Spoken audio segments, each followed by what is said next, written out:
حضرت ابو ہریرہ کی ایک حدیث ہے جو آج ہم پڑھیں گے، جس کے بارے میں وہ رسول اللہ صلی اللہ علیہ وسلم کا فرمان نقل کرتے ہیں کہ آپ نے فرمایا من صلی صلاۃ لم یقرأ فیہا بأم القرآن فہی خداج غیر تمام، کہ حضور علیہ السلام نے ارشاد فرمایا کہ جس آدمی نے نماز پڑھی اور اس نماز کے اندر اس نے سورۃ فاتحہ نہیں پڑھی تو اس کی نماز ناقص ہے، مکمل نہیں ہے۔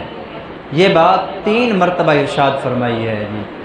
فقیل لابی ہریرہ تھا، حضرت ابو ہریرہ کو کسی کہنے والے نے کہا حضرت آپ یہ جو بات ارشاد فرما رہے ہیں کہ فاتحہ نہیں پڑھی تو نماز اس کی ناقص ہوگی، کبھی ایسے بھی ہوتا ہے کہ جب ہم نماز پڑھ رہے ہوتے ہیں انا نکون وراء الامام، ہم امام کے پیچھے ہوتے ہیں، تو کیا اس وقت بھی ہم قرات کیا کریں سورۃ فاتحہ کی؟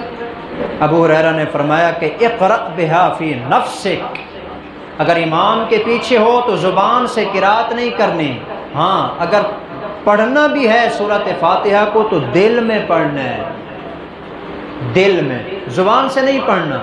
مطلب یہ ہے کہ جو امام پڑھ رہا ہے اس کو سوچنا ہے، اس کے اوپر غور کرنا ہے، اور اگر امام کی آواز نہیں آ رہی جس طرح کہ ظہر کی نماز میں ہوتا ہے، عصر کی نماز کے اندر ہوتا ہے، تو اس کا مطلب یہ ہے کہ زبان کے ساتھ اس کی ادائیگی نہیں کرنی، البتہ دل ہی دل کے اندر اس کو سوچتے رہنا ہے، زبان سے نہیں کہنا، البتہ دل میں اس کو پڑھنا ہے۔ دل کے اندر کیسے پڑھیں گے؟ اس کو سوچنا ہے الحمدللہ رب العالمین الرحمن الرحیم مالک یوم الدین، یہ طریقہ کار ہے۔ فرمایا کہ اپنے دل کے اندر اس کو پڑھنا ہے، زبان کے ساتھ اس کی قرات نہیں کرنی۔ فرماتے ہیں فإنی سمعت رسول اللہ صلی اللہ علیہ وسلم، میں نے رسول اللہ صلی اللہ علیہ وسلم کو فرماتے ہوئے سنا ہے۔ حضور علیہ السلام فرماتے ہیں قال اللہ تعالی، اللہ فرماتے ہیں، اب آگے حدیث قدسی شروع ہو رہی ہے، اللہ کا فرمان شروع ہونے لگا ہے جی۔ یہی بات تھی جو میں نے آپ کے سامنے ذکر کرنی تھی، اس کے اوپر ذرا توجہ دیں گے، اس کا آپ کو مفہوم سمجھاتا ہوں۔ اس کے بعد جب آپ نماز پڑھیں گے نا، خدا کی قسم آپ کو محسوس ہوگا کہ آپ ذرا نماز پڑھ کے نا کتنا کمال کا کام کر رہے ہیں، کتنا سکون ملتا ہے نماز میں۔ وہ حدیث آپ نے سنی ہوگی جس کے بارے میں آپ نے فرمایا تھا کہ قرۃ عینی فی الصلاۃ، نماز جو ہے نا، حضور فرماتے ہیں میری آنکھوں کی ٹھنڈک ہے، لیکن یہ نماز آج ہمارے لیے آنکھوں کی ٹھنڈک کیوں نہیں ہے جی؟ ہماری نماز تو ایسے ہی ہوتی ہے جی، بس پڑھی نماز ہے، خیالات پتہ نہیں کہاں سے کہاں تک ہوتے ہیں جی۔ آپ علیہ السلام نے فرمایا، اللہ فرماتے ہیں قسمت الصلاۃ بینی و بین عبدی نصفین، نماز میرے اور میرے بندے کے درمیان آدھی آدھی تقسیم ہے۔ نماز سے یہاں مراد سورۃ فاتحہ ہے، سورۃ فاتحہ، سورۃ فاتحہ میرے اور میرے بندے کے درمیان آدھی آدھی تقسیم ہے۔ وَلِعَبْدِ مَا سَأَلَ، اور میرے بندے کے لیے وہ ساری چیزیں ہوں گی جو میرا بندہ مجھ سے مانگے گا، میرا بندہ جو مجھ سے مانگے گا میں اس کو عطا کروں گا۔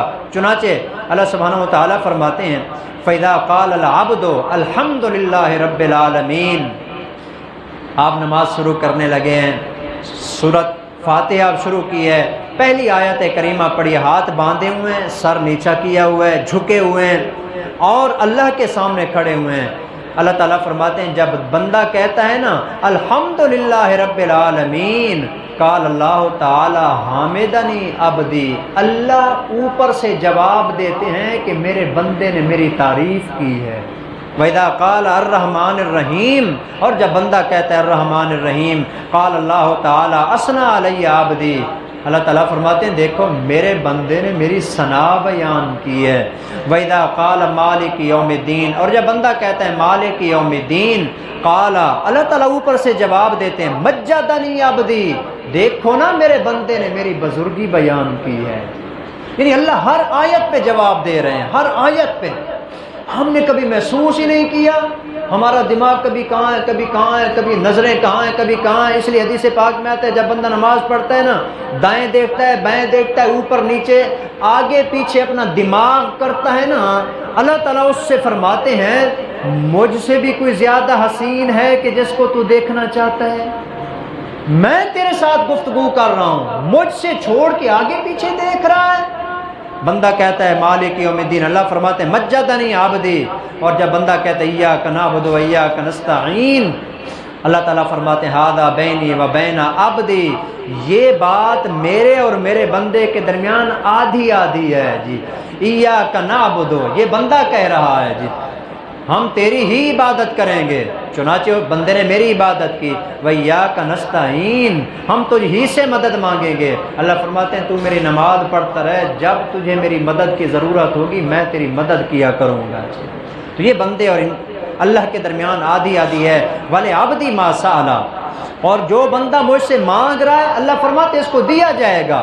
وَإِذَا قَالَ اهْدِنَا الصِّرَاطَ الْمُسْتَقِيمَ، اور جب بندہ کہتا ہے اهْدِنَا الصِّرَاطَ الْمُسْتَقِيمَ صِرَاطَ الَّذِينَ أَنْعَمْتَ عَلَيْهِمْ غَيْرِ الْمَغْضُوبِ عَلَيْهِمْ وَلَا الضَّالِّينَ، اللہ تعالیٰ فرماتے ہیں ہَذَا لِعَبْدِي، یہ جو کچھ میرے بندے نے مانگا ہے نا، اهْدِنَا الصِّرَاطَ الْمُسْتَقِيمَ، اللہ مجھے سیدھا راستہ عطا فرما، اس پہ استقامت عطا فرما، ان نیک لوگوں کا راستہ جن پر تو نے انعام کیا۔ اللہ فرماتے ہیں ہذا عبدی، میرے بندے نے جو مانگا ہے میں نے اپنے بندے کو وہ دے دیا ہے، میں نے اس کو وہ دے دیا ہے۔ صرف یہ نہیں، وَلِعَبْدِ مَا سَأَلَ، اب اس کے بعد بندہ جو مجھ سے مانگے گا میں اللہ اس کو وہ بھی عطا کروں گا۔